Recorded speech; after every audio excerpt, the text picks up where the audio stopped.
మన ప్రభువైన యేసుక్రీస్తు నామంలో అనుదిన దైవ కృపా కార్యక్రమం ద్వారా ఈ దినం దేవుని మాటలు ఆలకిస్తున్న మీ అందరికీ హృదయపూర్వక వందనాలు తెలియపరుస్తూ ఉన్నాం. ఈ దినమంతా ఆయన కృప మీకు తోడయుండునుగాక. ఆమేన్. లూకా సువార్త 22వ అధ్యాయం 44వ వాక్యంలో రాయబడిన మాట ఏమిటంటే, ఆయన వేదన పడి మరింత ఆత్రముగా ప్రార్థన చేయగా ఆయన చెమట నేలపడుచున్న గొప్ప రక్త బిందువుల వలె ఆయను అని. Praise the lord. పరిశుద్ధుడైన యేసయ్య వేదన పడి ప్రార్థన చేశాడు, ఆతురతగా ప్రార్థన చేశాడు, చెమట రక్త బిందువులుగా మారేంతగా ప్రార్థన చేసినట్టుగా మనకు ఈ వాక్యం ద్వారా అర్థమవుతుంది. యేసయ్య దైవ కుమారుడు అయినప్పటికీ ఆయన సంపూర్ణమైన మానవునిగానే ఈ లోకానికి వచ్చాడు. మనవలే ప్రతి విషయంలో ఆయన శోధించబడ్డాడు. భయంకరమైన శ్రమలు, మహాశ్రమలు ఆయనకి ఎదురయ్యాయి. కన్నీళ్ల మధ్యలోనే ఆయన వెళ్లవలసి వచ్చింది. అయితే ఆ శ్రమలలో ఆయన విరక్తి చెందకుండా ప్రార్థన చేస్తూ ఉన్నాడు. Praise the lord. ప్రియమైన దేవుని బిడ్డలారా, సావుకులుగా అనేక మందిని గమనించినప్పుడు అనేక మంది అన్యజనులు వాళ్ళకి శ్రమలు కలగగానే, ఏదైనా రోగాలు బలహీనతలు కలగగానే దేవుని సన్నిధిని ఆశ్రయించి యేసయ్య కూడా స్వస్థపరుస్తాడు, యేసయ్య కూడా బాధలను తొలగిస్తాడని ఒక విశ్వాసంతో వాళ్ళు యేసయ్య దగ్గరకు వచ్చి, సన్నిధికి వచ్చి సేవకుల ప్రార్థన అవసరతలు కోరి సన్నిధిలో ప్రార్థన చేసుకుని మేలులు పొందుకొని వెళ్ళిపోతున్నారు. అంటే వీళ్ళకి శ్రమలు కలిగినప్పుడు వస్తున్నారు సన్నిధికి, తర్వాత వెళ్ళిపోతున్నారు. మరి ఈ దినాల్లో అనేక మంది క్రైస్తవులను మనం గమనించినట్లయితే, దేవుని రక్తము చేత కడగబడి సంఘంలో చేర్చబడిన బిడ్డలు, క్రైస్తవులుగా పిలువబడుతున్న వీరు దేవుడు ఆశీర్వదించినంత కాలం సంతోషంగా సన్నిధిలో ఉంటారు, సంతోషంగా దేవునికి ప్రార్థన చేస్తారు.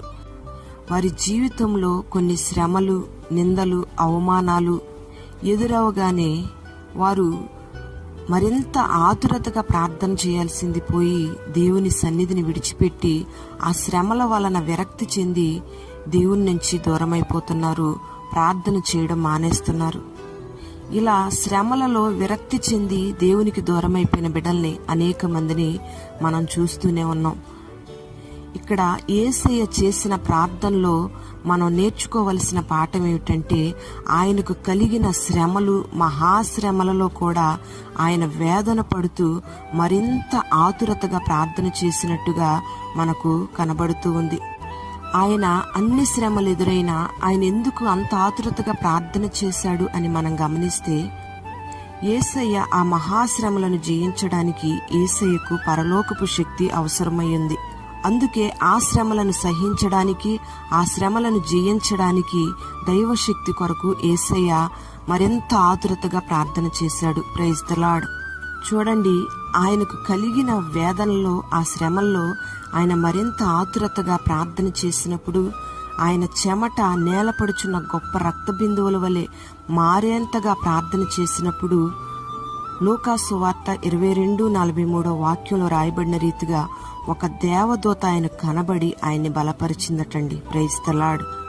అంతటి బలమైన ప్రార్థన మనం చేయగలిగితే ఆయన దూత మనల్ని బలపరుస్తుంది, మన శ్రమల్లో మనకు ఆదరణ కలుగు చేస్తుంది. ఆ పరలోకపు శక్తి నీకు నాకు ఎంతైనా అవసరం. Praise the lord. మరి నీ జీవితంలో కొన్నిసార్లు శ్రమల మార్గాల్లో, నిందలు, అవమానాల మార్గాల్లో నువ్వు నడుస్తూ ఉన్నప్పుడు నువ్వు ప్రార్థన చేస్తూ ఉన్నావా, లేదా ఆ శ్రమలను బట్టి విరక్తి చెంది దేవునికి దూరమైపోతూ ఉన్నావా? ఒకసారి ఆలోచన చేయాలి. ప్రియ దేవుని బిడ్డలారా, ఈ కరోనా వైరస్ ద్వారా భయంకరమైన శ్రమలను మనం ఎదుర్కొంటూ ఉన్నాం. కలుగుచున్న ఈ తెగుళ్లను, ఈ శ్రమలను మనం జయించడానికి ఈ సమయంలో మనకు దైవికమైన శక్తి ఎంతైనా అవసరం. ఈ దైవికమైన శక్తిని మనం పొందుకోవాలి అంటే మనం ఈ శ్రమలలో విరక్తి చెందకుండా మరింత ఆతురతగా దేవునికి ప్రార్థన చేయాలి. అప్పుడే మనం సొమ్మసిల్లిపోకుండా మనం కాపాడబడతాం. యేసయ్యకు ఎంతో గొప్ప మహాశ్రమలు కలిగి నిలువెల్లా నలిగిపోయాడు. అయినా ఆయనకు కలిగిన శ్రమల ద్వారా ఆయన తృప్తి పొందుతూ ఉన్నాడు. ఆయనకు కలిగిన శ్రమలు ఆయనకి తృప్తి కలుగు చేశాయి. ఎందుకంటే ఆయనకు కలిగిన శ్రమల వలన, ఆయన రక్తాన్ని చిందించడం వలన సర్వ ప్రపంచమంతటికి కూడా రక్షణ కలిగింది. అంతేకాకుండా ప్రపంచంలో ఉన్న ప్రతి జాతిని కూడా ఆయన సంపాదించుకున్నాడు. యెషయా గ్రంథం 53వ అధ్యాయం 11వ వాక్యంలో అతడు తనకు కలిగిన వేదనను చూచి తృప్తి నొందును అని వ్రాయబడి ఉంది. Praise the lord. మరి యేసయ్య చేసిన ప్రార్థన, యేసయ్యలో ఉన్న ప్రార్థన జీవితం మనకెన్నో పాఠాలు నేర్పిస్తూ ఉంది. యేసయ్యలో ఉన్న ఇంతటి ప్రార్థన జీవితం మనలో ఉంటేనే ప్రభువు రాకడలో మనం నిలబడగలుగుతాం. ఈ లోకంలో కలుగుచున్న శ్రమలన్నిటినీ సహించి జయించగలుగుతాం. ఆ శ్రమల ద్వారా ఒక జయ జీవితాన్ని మనం అనుభవించి తృప్తిని పొందగలుగుతాం. Praise the lord. ఆతురతగా ప్రార్థన చేసే ఆ కృపను దేవుడు నీకు అనుగ్రహించునుగాక. గొప్ప ప్రార్థనా పరునిగా నిన్ను దేవుడు మార్చునుగాక. ఆమేన్. పరిశుద్ధుడా, ప్రేమాస్వరూపి, దయగలిగిన తండ్రి, నీకు స్తోత్రం చెల్లిస్తూ ఉన్నాం.